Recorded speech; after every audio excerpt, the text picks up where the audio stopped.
afternoon. We want to begin by acknowledging our presence on the ancestral and unceded territory of the Tonga and Keech Nation peoples and their neighbors. From north to south, the Chumash, the Tataviam, Kitanamok, Serrano, Kawiya, Peonkawicham, Awash Emen, Ipai Tipai, Kumie, and the Quechan peoples whose ancestors ruled the region we now call Southern California for at least 9,000 years. Indigenous stewardship and rightful claims to these lands have never been voluntarily relinquished nor legally extinguished. We pay respects to the members and elders of these communities, past and present, who remain caretakers and advocates of these lands, river systems, and waters and islands of the Santa Barbara Channel. For a more detailed land acknowledgement authored by the USC Van Hunne History Department, we invite you to visit their website, which our wonderful program assistant, Autumn Watts, will be putting in the chat. And for those of you who are joining us online, we'd love to know where you're from as well. And if you want to let us know where you're joining us from, please feel free to put that in the chat as well. Okay, so I'm Janice Yu, and I'm the Shai Academic Relations and Outreach Officer at the USC Dornsife Center for Advanced Genocide Research. I'm delighted to welcome you to our very first event of the fall semester. Before I hand it over, I want to just go over a couple of notes about Zoom protocols for our online audience. So right now you're viewing a side-by-side view of the speaker and the slides we're sharing. You can make either of those windows larger or smaller by dragging the dividing line between the two windows left or right. And we'll have time for questions and discussion following the lecture, so we encourage and invite questions using the Q&A feature at the bottom of the Zoom window, and we'll try to get to as many of those as we can. We'll also be sharing the chat and Q&A with Aliyah afterwards, so if we don't get a chance to get around to your questions, you could note that she'll still be seeing them. We ask that you keep your engagement respectful to the speaker and to other attendees. So now to introduce today's lecturer and speaker, it's my pleasure to introduce the Associate Director of the USC Dornsife Center for Advanced Genocide Research, Martha Stratton. Thank you, Janice, and thank you to Autumn and Janice for all the work that they've put into preparing this event. Thank you all for being here in person, and thank you to those of you joining us on Zoom. For those of you who've been at our events before, you know that the founding director of the center, Wolf Gruner, is usually the one who introduces the lecturer and the speaker. We're very proud to report that this year, Wolf is serving as the 2025-2026 Shapiro Senior Scholar in Residence at the Mandel Center for Advanced Holocaust Studies at the United States Holocaust Memorial Museum. He's still participating vigorously in the activities of the center while he's on sabbatical, and in fact, he's here with us on Zoom, so hello, Wolf. So now to share a little bit about the center for those of you who may not be familiar. The center was founded in 2014, and since that time, we have dedicated ourselves to advancing new areas of interdisciplinary research on the Holocaust, genocide, and mass violence. We focus on research as the foundation of all levels of Holocaust and genocide education. We promote research with the unique resources here at USC in Holocaust and genocide studies, of which there are many, including the Visual History Archive, the Holocaust and Genocide Studies book collection at USC Libraries, the special collections at USC Libraries, and in fact, Aliyah's research draws from all of these. And ultimately, our mission is to transform the ways we understand the origins, dynamics, and consequences of mass violence, as well as the conditions and dimensions of resistance. We manage a rich academic program with international conferences, our lecture series, numerous fellowships, and welcoming visiting scholars, offering unique research opportunities. Which brings us to the Beth and Arthur Lev Student Research Fellowship, which is the fellowship that brings us all together today. We're here for the lecture of our 2025 Beth and Arthur Lev Student Research Fellow, Aliyah Blank.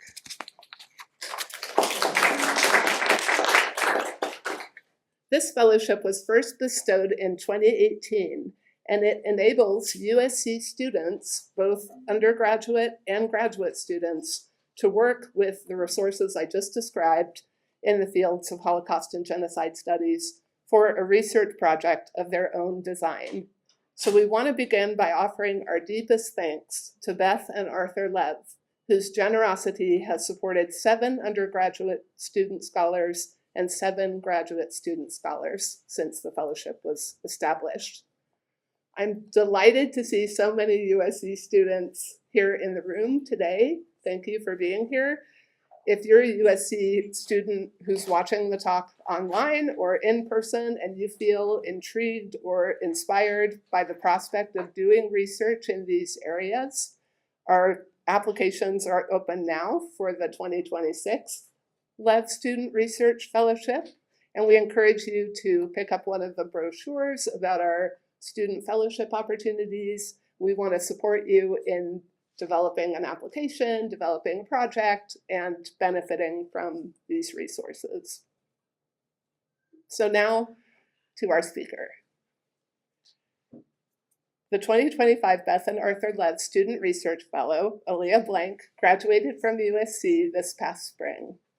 She earned a Bachelor of Arts in Law, History, and Culture, and in Jewish Studies with a summa cum laude distinction. She minored in resistance to genocide.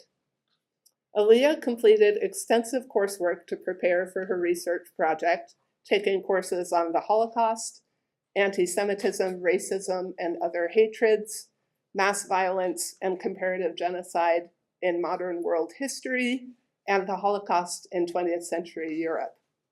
It was in this last class that this project was born, which she broadened during her residency at the Center for this fellowship, consulting more sources and deepening her analysis. In mid-April, she shared this research at USC's 26th Annual Undergraduate Symposium for Scholarly and Creative Work, where undergraduate students have the opportunity to share their original research and creative work with the university community. The panel of judges awarded her first prize in the Humanities Division, which also came with a monetary award. A top competitor on the USC Moot Court, she was recognized as second best orator at the American Moot Court Association National Tournament. She has experience in legal research and writing, including authoring an amicus curiae brief. I have multiple pages about her. She's a member of Phi Beta Kappa and was president of USC Gamma Phi Beta. And beyond her academic pursuits, which are impressive, Aliyah is a certified mediator in Oregon, where she delivered over 500 hours of training on anti-racism, restorative justice, and conflict resolution. So please join me in welcoming Aliyah Blank.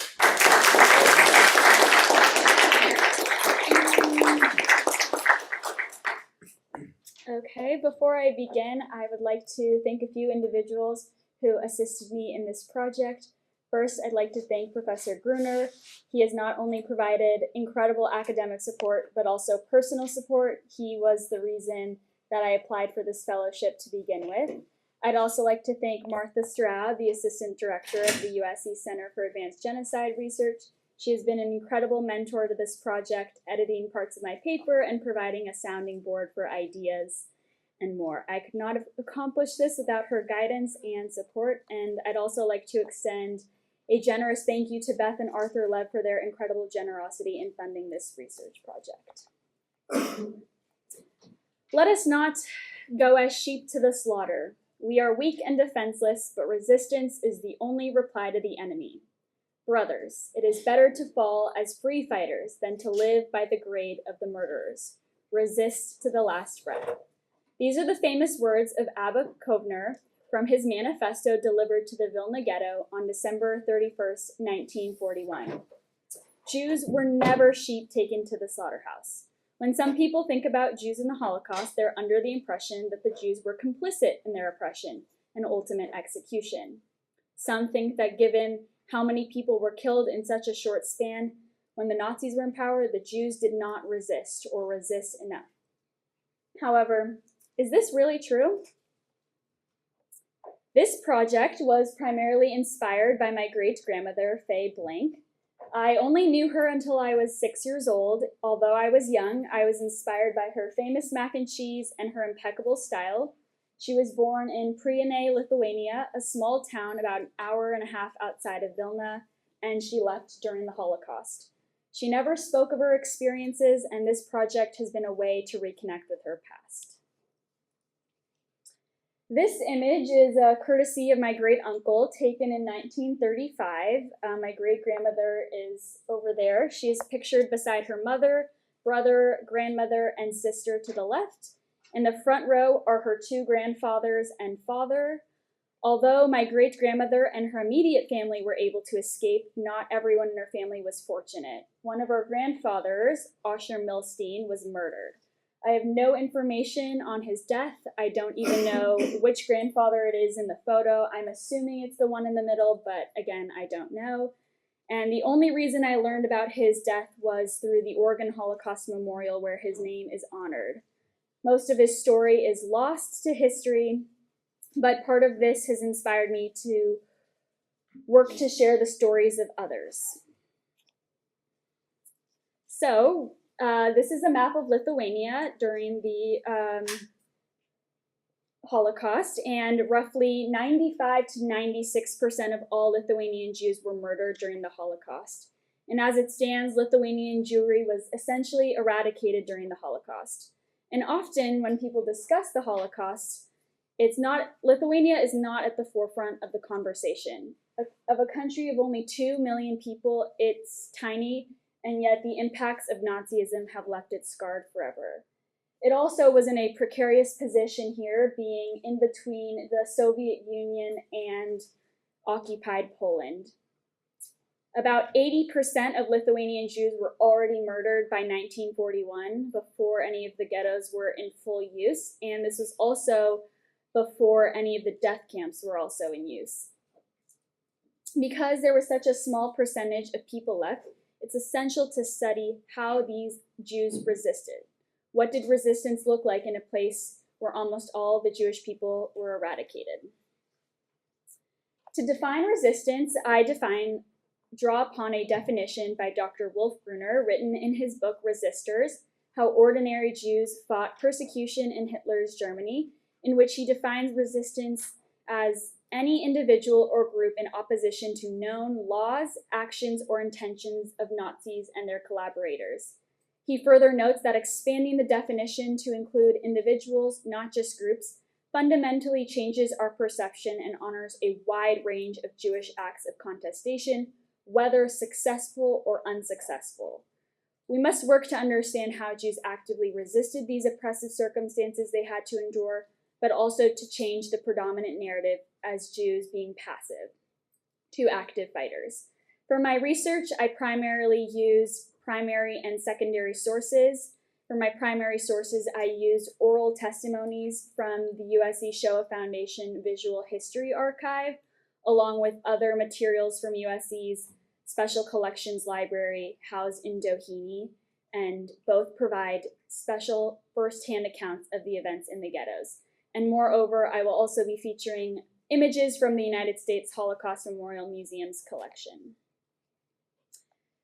The Jews in the Vilna and the Kovno ghettos lived in some of the most abhorrent living conditions. As Abraham Resnick notes, there were no heat in any of the houses. Sometimes the residents had to break off fences, pieces of barn to use for heating purposes. They had no bathrooms inside, 10 people living in a singular bedroom with no beds. These residents sometimes even had to use the same water to bathe themselves as they did to clean the dishes because the water was so scarce. These circumstances of the ghettos were a breeding ground for starvation and death in a brutal winter. Jack Bronze, who also lived on the second floor of an apartment building with his family in the Kovno ghetto, also had no water in his house. They also did not have any sewers, and he had to bring up water for 10 people, which he notes was a very big task.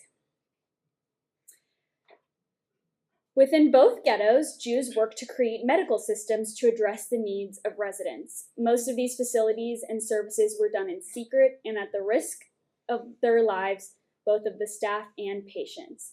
They had almost no equipment, medicine, or tools, and had to be very smart in working with the resources available to them. The Sanitary Epidemiology Service was established and headed by Dr. Lazar Epstein, a physician from Kovno, which Alexander Sedlis notes. This allowed the ghetto's medical system to flourish. Each pillar had numerous sub-departments, including a laundry facility, a vaccination station, a hospital clinic, milk kitchen, daycare center, and others. Furthermore, the survival of the ghetto depended on the avoidance and concealment of contagious diseases, especially that of typhoid, to both prevent natural deaths from the disease and to eliminate pretexts of liquidation of the ghetto. Furthermore, to avoid persecution, when a person was sick, they had to hide it. Longacre notes that in required regular epidemiological reports, such cases were either not reported at all or mislabeled as a more benign condition. In doing so, the Jews prevented more deaths at the hand of the Nazis, not only by not telling them the actual illness that was plaguing someone, but also allowing them to get treatment. This was a small testament to the high level of professional integrity and humanism the Vilna Ghetto medical staff practiced during this entrapment.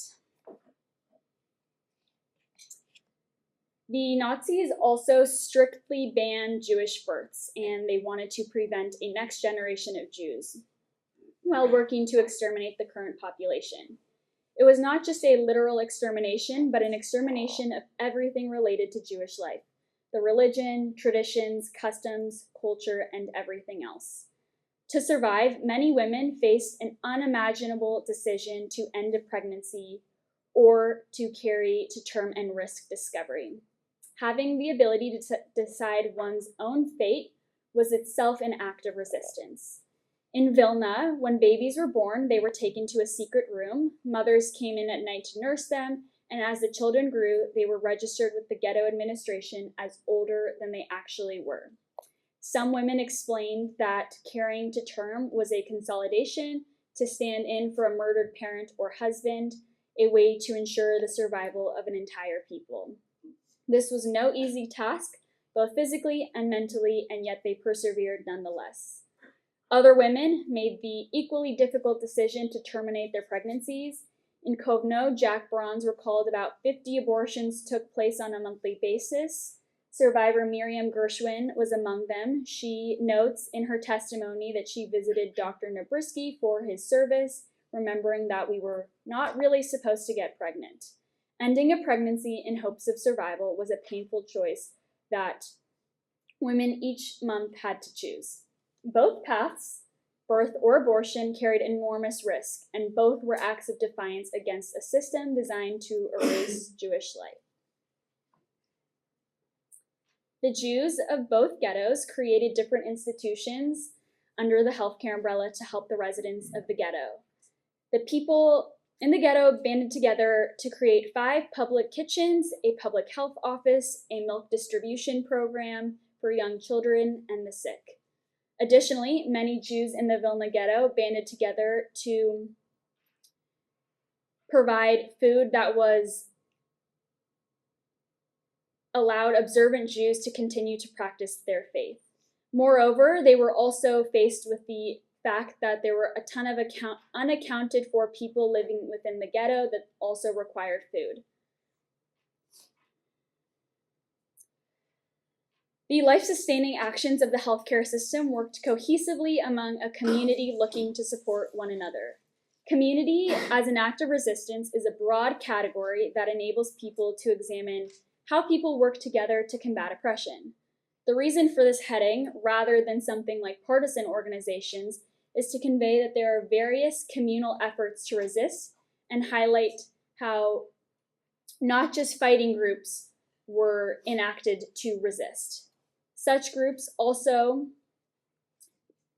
acted as surrogate families. Liba Augenfield contributed to her community while imprisoned in the ghetto by working at an orphanage. She recalled, "Being there was very, very challenging time for me and a challenging job. I started to work there as a maid, washing floors, and some nights with the children, doing whatever was necessary. Despite the mental toll, she cared for orphans who were among the most vulnerable members of society. The need for connection and support was stronger than ever, and many residents created surrogate families to fight the emotional oppression and isolation within the ghetto walls. Survivor Miriam Gershwin explained that in the ghetto, I mean all the children were like you, looked after them like they were your own. This reflected what historian Cassinger Cohen described as a remarkable phenomenon, as most people in the ghetto had barely enough for themselves to survive and yet were willing to take for and provide for others. Family, whether by blood or by choice, became not only a source of comfort, but a tool for survival. Survivor Solly Ganner made it his mission to distribute books to the residents of the ghetto because of his belief in and appreciation for the power of reading. He was born in 1927 in a town called Silut. He and a few others exchanged books among the members of the ghetto community. They organized themselves and delivered these books to help the community members. He mentioned that there were probably over 1,000 children's books that were distributed. Despite them being illegal, they still distributed them. At one point, a Lithuanian policeman saw them up there and was about to shoot them. He asked them what they were doing, and they said they had found children's books and brought them down to show them. He said, "You're not allowed to be here or to have these books." They said that they were pre-war books, and that was the only thing that saved their lives. Education and reading is a privilege. Ganner and the others who were with him wanted the residents of the ghetto to gain access to books, even if it meant putting their lives at risk to do so. The people of Kovno established a secret education system. 1,500 children attended schools, and by July of 1943, the Kovno made education compulsory. Creating a mandatory education program for the ghetto children demonstrates the cultural resistance and how education was seen as a core function of society.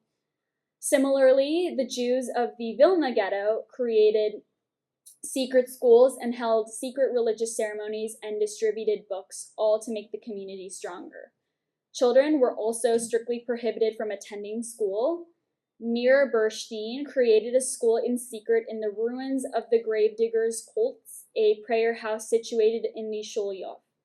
She read the kids a tale by Shalom Aleichem, risking her life and the lives of the kids to create a school in secret, is a testament to both the desire to not only fight the oppressive rules, but also to the hope to create a new generation of educated Jewish individuals.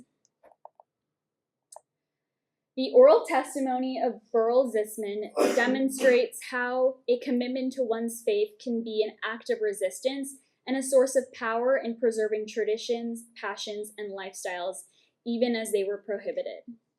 He noted that a friend of his had a religious father.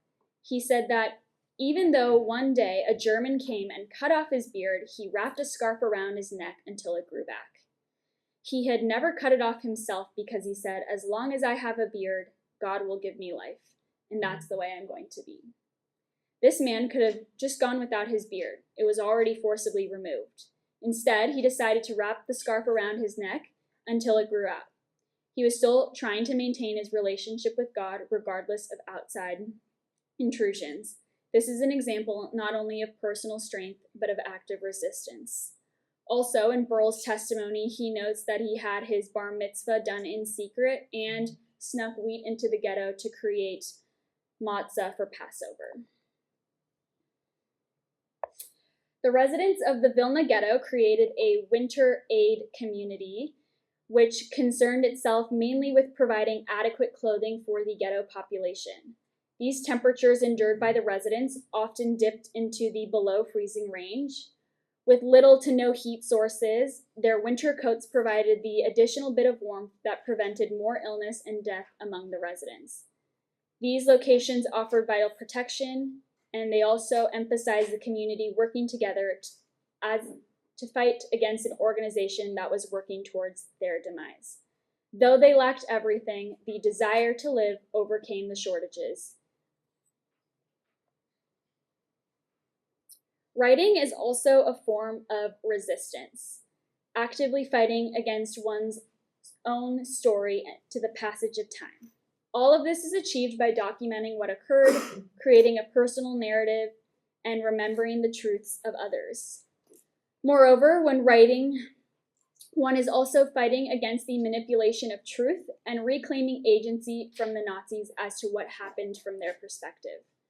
Writing down what occurred is often an overlooked form of resistance, but when the Gestapo wanted to eliminate all the Jews, they, quote, also strove to break Jewish morale and to dispute Jewish history forever. In many instances, society's understanding of what occurred came from the perspective of perpetrators, often from trials, arrest records, and letters. But writers recorded their experiences and perspective, which offer invaluable insights that cannot be gleaned from the materials created by perpetrators. There is so much to learn from their perspectives, and it is essential to understand how this very documentation of one's lived experiences fights against harmful narratives, such as Jews being compliant in their oppression. When Abraham Sitzkever was working on a railroad car, he discovered a message written by a previous passenger. He remembers it read, "Jews, we are being led to the slaughter. Avenge us.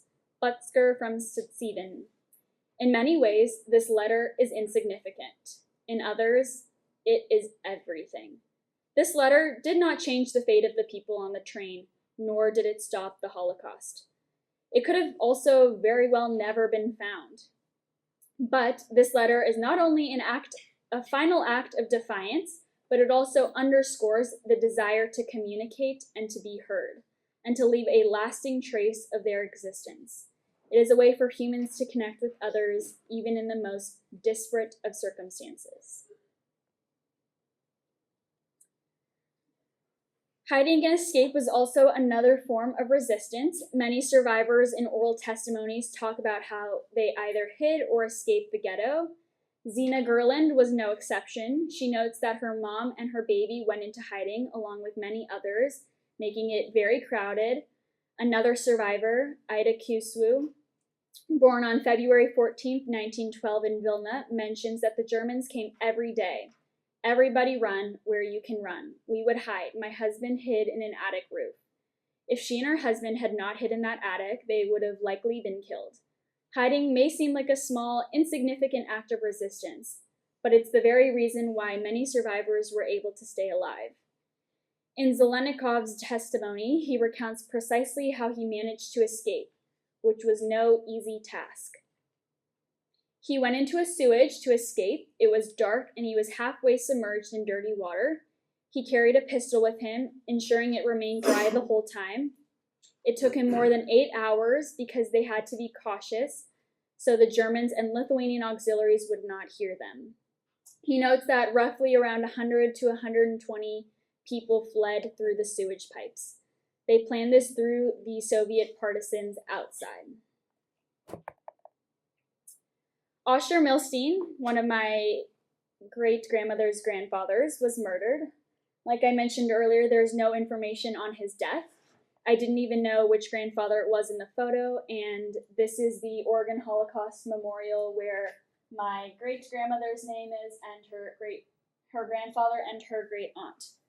Part of this has inspired me to continue to do the work to honor the lives of others.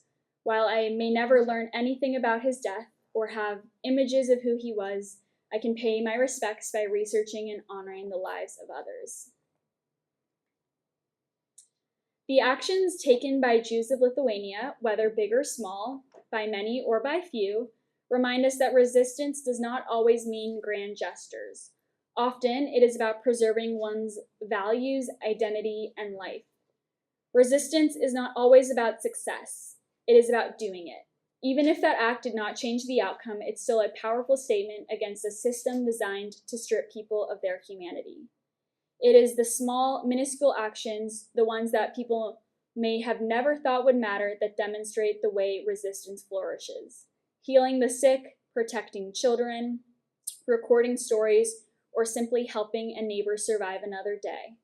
These were all acts of courage. Resistance was everywhere, even when it was not recognized as such at the time. Holocaust survivor Abraham Sitzkever once said, "The house is on fire, but the clock continues to tick." His words remind us of the Jews of Vilna and Kovno that were not passive victims, but active participants in the struggle to preserve life, culture, and humanity. Research that focuses only on armed uprising tells us only a sliver of the story. What we have seen today is that resistance was widespread, multifaceted, and often found in the smallest, most ordinary acts. Acts that were nevertheless courageous and life-affirming. Like my grandfather Asher, whose story is mostly lost, so many lives were cut short. But through research and remembrance, we can honor their resistance and humanity. The Jews of the Vilna and Kovno Ghettos did not abandon the work of life, dignity, and humanity, even in the darkest of times. They remind us that resistance is not about just surviving, it's about the refusal to surrender one's humanity. And even when the house is burning, the clock continues to tick. Even in destruction, life continues, and with it, the courage to resist. Thank you.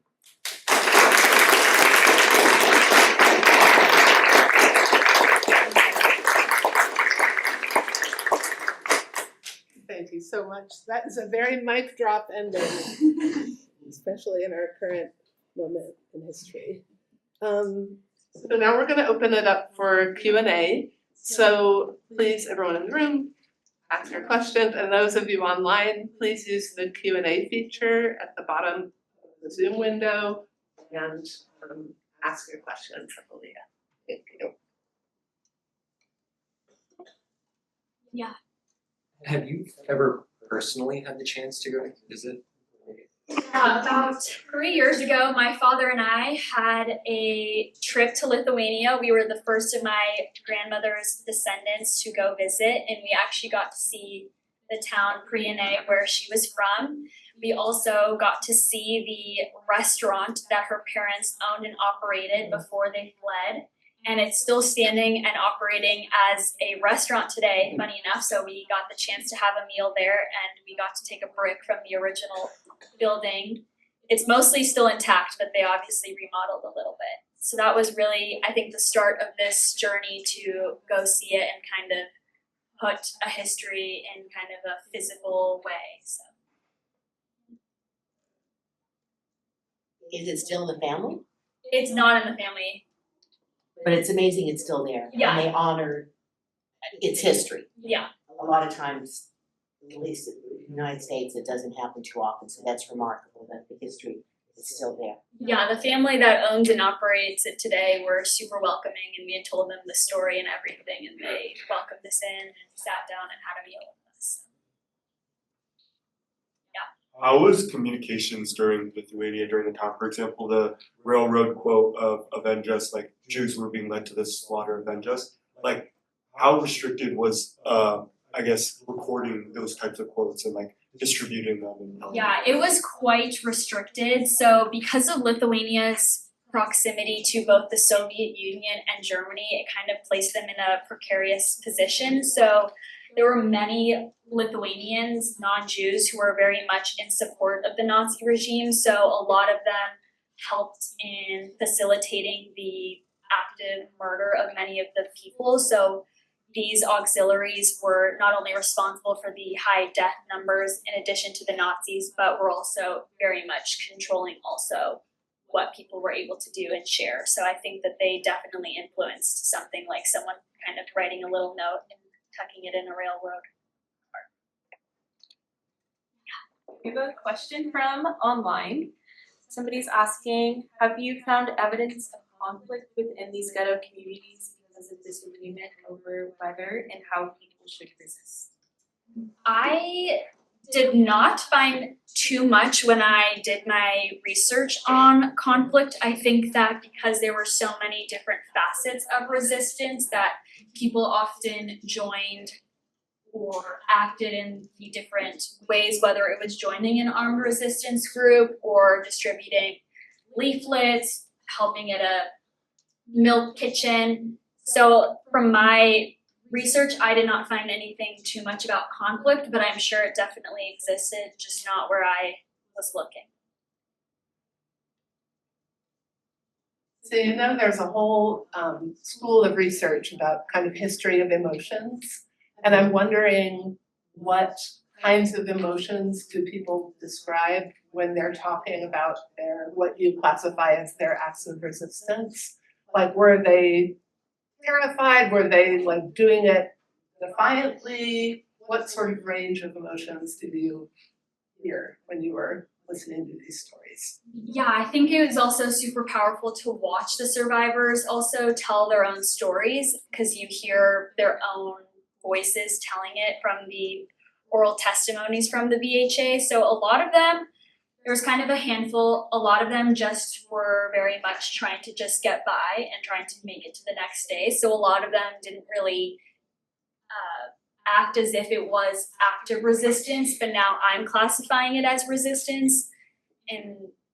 But at the time when they were talking about it, it was more like, this is what I did to make it to the next day. Others were very much more intentional about saying that they were actively fighting against the system, especially when there were survivors talking about smuggling food in. There was another story of a group of 40 police officers of the ghetto who were taken out by the Nazis and were asked to disclose the location of where these children were hiding in the ghetto, and not one of them said where they were hiding. They were all murdered. And in the reflection of it, you could tell that it was very much an act of resistance, as all 40 of them did not reveal where these children were hiding. So I think that there was a handful of some people actively chose to do these things to fight, and others were just merely doing it to get by, but I still see it as an act of resistance. Yeah. Did you have a chance to meet any of the survivors' descendants?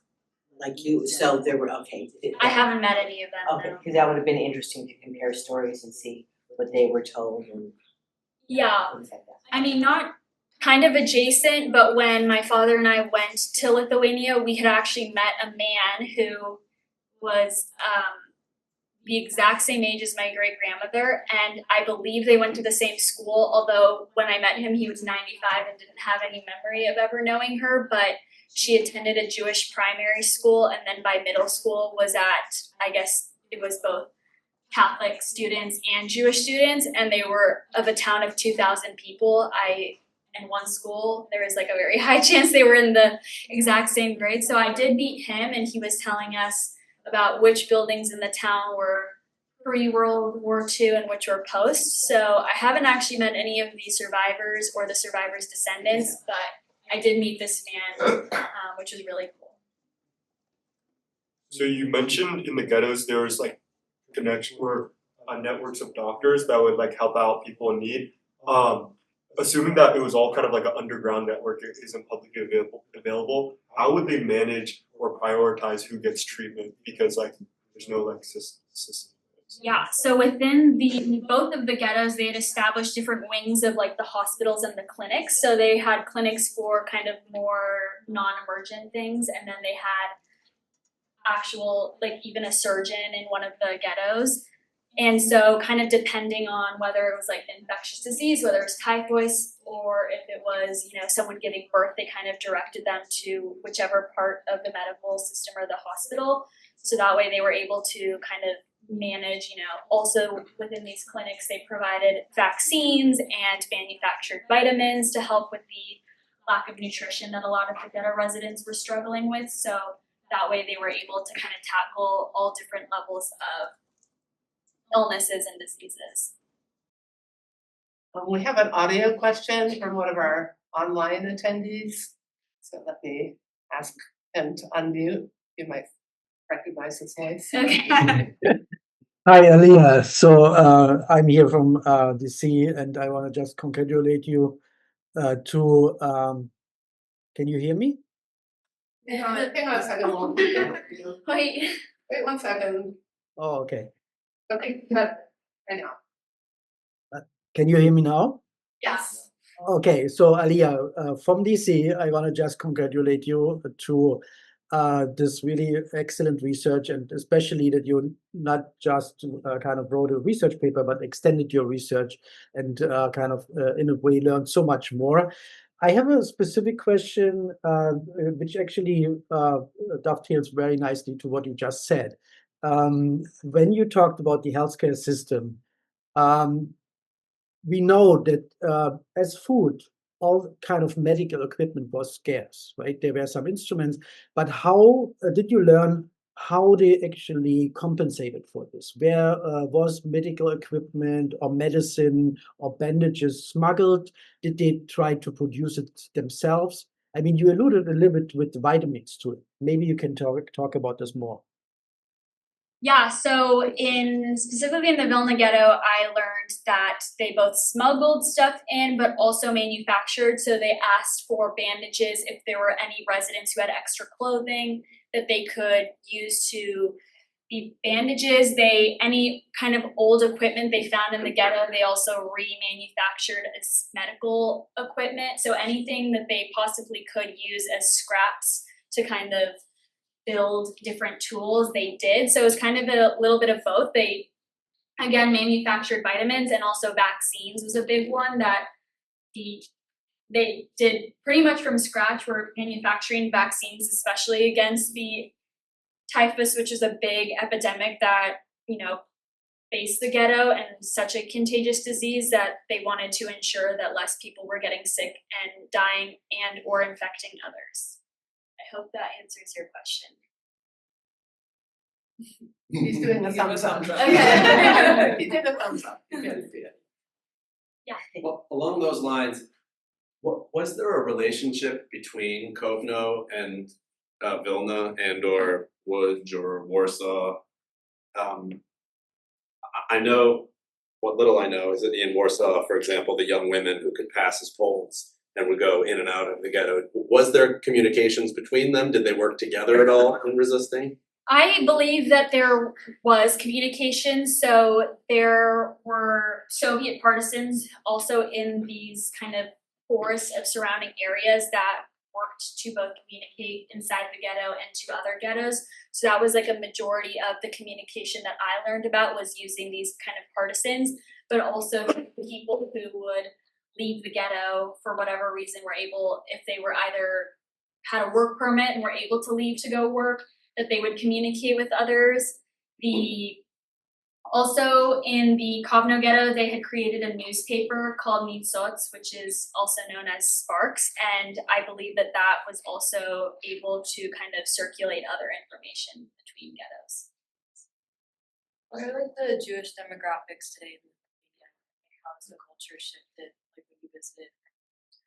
Yeah, I'm not fully sure of the actual demographics, but I know that given that there was only roughly 5% of Jews that survived during World War II, it's quite small. It's also such a small country.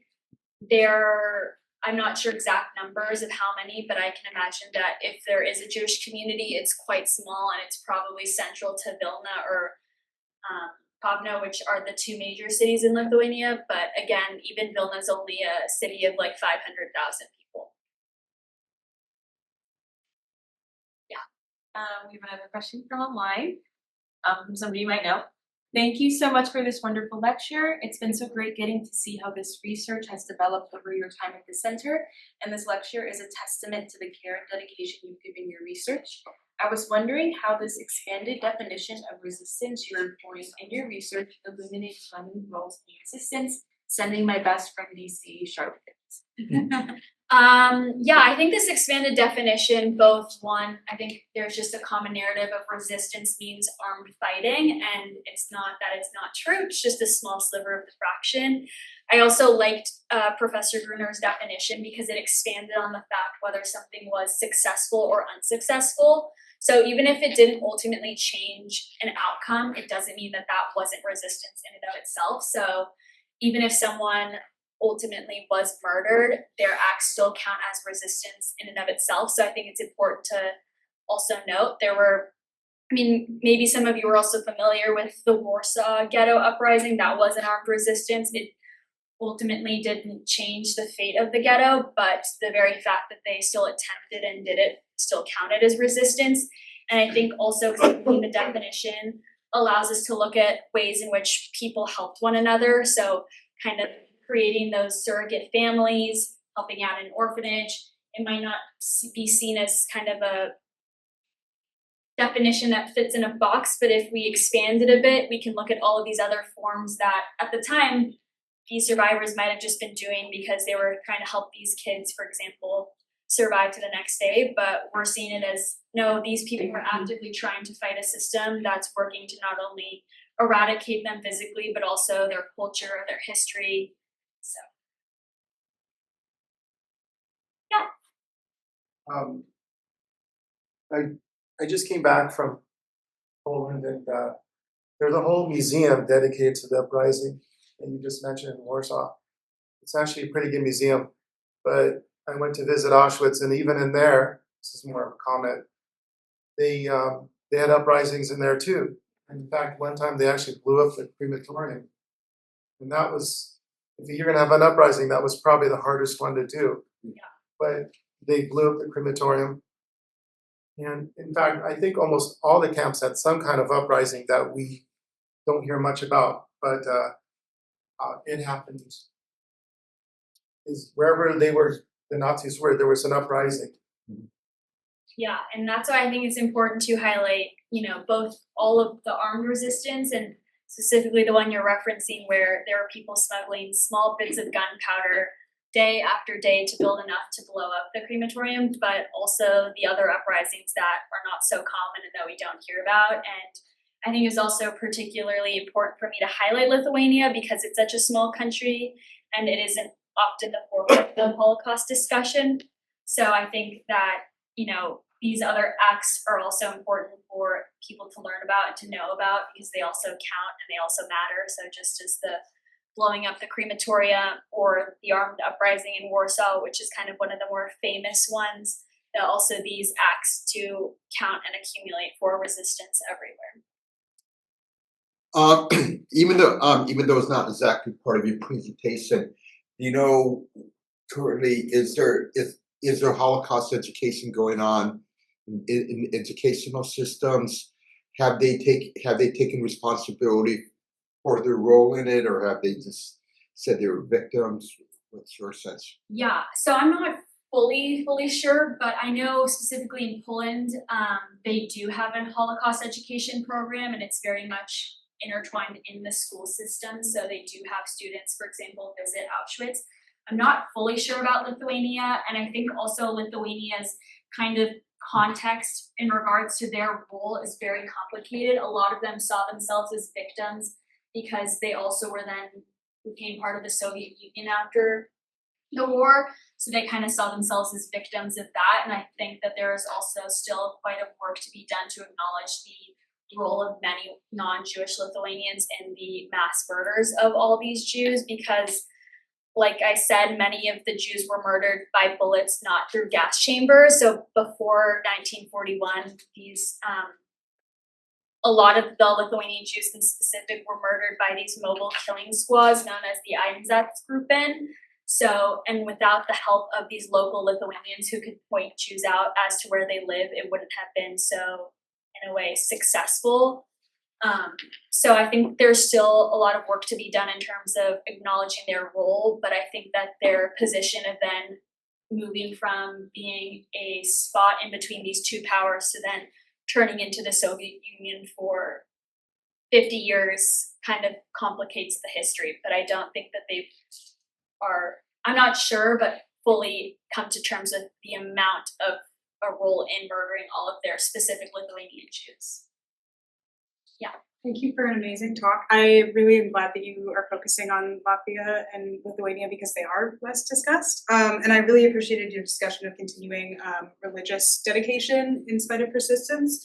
Thinking about the bar and bat mitzvah that happened in the ghetto, I wanted to know if you saw anything about like marriages also happening, because then there's also the abortions and also people secretly giving birth. So, yes, there were lots of marriage ceremonies, and especially also ceremonies happened not just as a testament to love, but also as a way of surviving, because they felt that joining forces, especially if you were a single individual, you were more vulnerable in the ghetto. So a lot of people decided to get married as a way to like protect themselves and to, you know, kind of build up resources if you're merging two families. So there were lots of stories within both the testimonies that I listened to and the written materials where they talked about kind of these marriage ceremonies as both, you know, wanting to get married because you love someone, but also as a way to kind of merge these vulnerable members in society. Yeah. Going to what you said a few moments ago, in St. Jonas, which is the hometown of the gentleman the person who scratched that evocative phrase on the train car. You can find all kinds of directions to the resistance, to the Artisans Memorial. Artisans Memorial this way, Artisan Memorial here. There's no sign to the area, you have to know it with a private guide, to the area where 8,000 Jews were murdered. And the stone there said, here, 8,000 Jews were murdered by the Nazis and by their willing collaborators in the local community. So they knew. Yeah, the Ponmery, is that what you're referring to? Pardon? The Ponmery site of the mass execution, yeah, isn't clearly marked.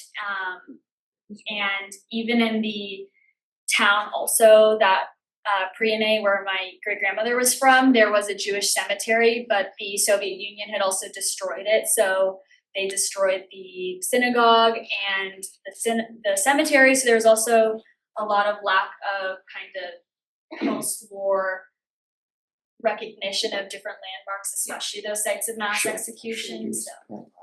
It's well marked. Yeah. You mentioned the partisans as perhaps facilitating communication between the ghettos. Mm-hmm. Do you know anything else about the relationship of the partisans outside Kovno and the people in the ghetto?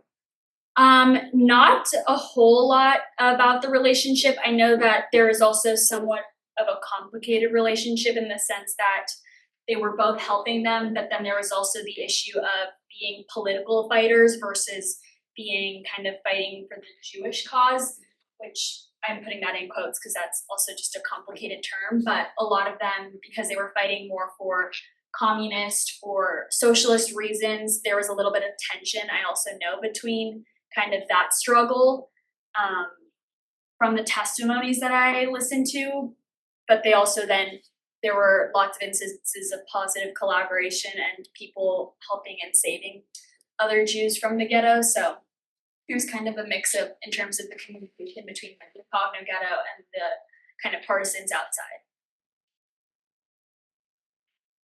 Why'd you pick 1941 to 1943? What's important about that timeline? Yeah, it's a great question. That was kind of the main period where these two ghettos were in full operation. So before 1941, that's when a majority of the Lithuanian population had been murdered, but most of them were never even in ghettos yet. And then around end of 1943, beginning of 1944 were when the ghettos were liquidated. So this was kind of the main 2-year period where these ghettos were full functioning, and thus the main parts of resistance happened. There's lots of stuff happening online to tell you about. Okay. First, there's an attendee who is asking whether you're interested in meeting survivors' descendants of the Vilna and Kovno Ghettos. And so I told her that I'd give you her email. Yes, so I would you love could be to. in touch with her. And then you just scroll up. Scott and Tammy Gicking have a question. In completing your research, what did you find most surprising? That's a great question, and it's also somewhat really hard to answer because there were so many powerful instances of things that kind of stuck me when I learned. I think probably the thing that stuck with me the most was both the note found in the railroad car and also the fact that 40 Jewish police officers of the ghetto all remained silent to not share where these kids were hiding and all were executed. I think that that's a huge testament to the forces of community and caring for other vulnerable members of society. But there was also an instance where Abraham Sitzgeber wrote in his memoir where he talked about that after there were executions from the ghetto, the Nazis would send the clothing of these murdered individuals back to the ghetto. And one day he discovered his mother's shoes in the pile, which I think was also kind of really hard to digest. So I think that there was a lot of kind of surprising, lots of really moving things that I read about that kind of have stuck with me in terms of all of these stories. But there's countless more that I read and will remember forever about these things. So I think that those were the three main ones that really stuck with me and I'd say were most surprising. Any other questions? Let me just check the chat. Anybody else here have a question? I know the community we're saying was aware, but I also know that Auschwitz and other camps, the United States and the rest of the world were like, it can't be that bad. You know, that they were just in denial until obviously, you know, the troops and military came and liberated them. And even then, I was aware that there was still a little bit of denial. It can't be this bad. I know we see this. Was that similar to your research, where it was like people globally were like, yeah, we heard, but you know, it just was never really that bad? Yeah, I don't remember directly any kind of instance of a survivor talking about the outside world kind of saying it wasn't so bad, but I think post researching everything, I think that there's maybe some reason that there were people saying that, especially in the ghettos, because they weren't necessarily actively murdering people in a way. There was just kind of a temporary holding ground for a lot of individuals. So I think that there might have been arguments, well, it's not that bad, they're just all kind of condensed to this area, and instead of like we're actively massacring them through a gas chamber. But there was probably definitely, especially with among the Lithuanian auxiliaries and the Nazis, probably people saying it wasn't that bad. Well, please join me in thanking.